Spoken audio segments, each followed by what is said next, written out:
Quelques jours après la promulgation de la loi sur les retraites, le groupe Liberté Indépendants Outre-mer et Territoires, plus connu sous le nom groupe Lyotte, a déposé une proposition de loi qui vise à remettre en cause cette réforme. Cette proposition de loi rétablit l'âge légal de départ à la retraite à 62 ans et demande une conférence de financement pour trouver de nouvelles recettes pour financer les retraites.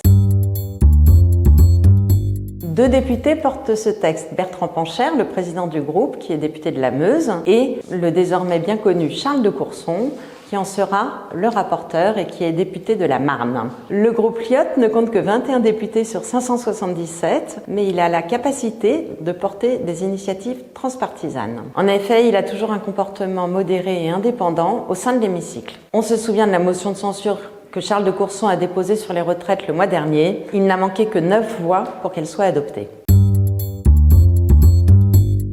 Cette proposition de loi sera inscrite le 8 juin prochain dans le cadre de la niche parlementaire du groupe Lyotte. Une fois par an, les groupes parlementaires ont le droit d'inscrire à l'ordre du jour de l'Assemblée nationale un texte de leur choix. Et c'est cela qu'on appelle une niche.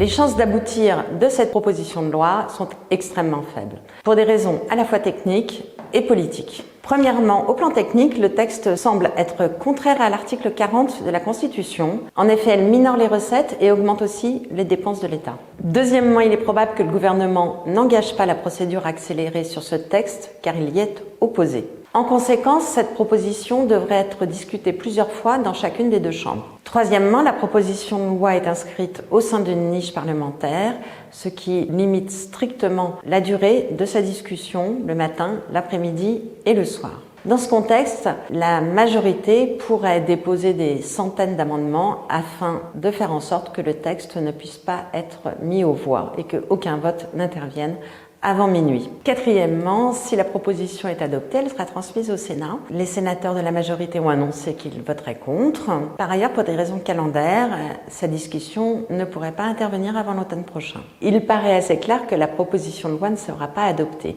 Mais tel n'était pas en fait le but du groupe Lyotte.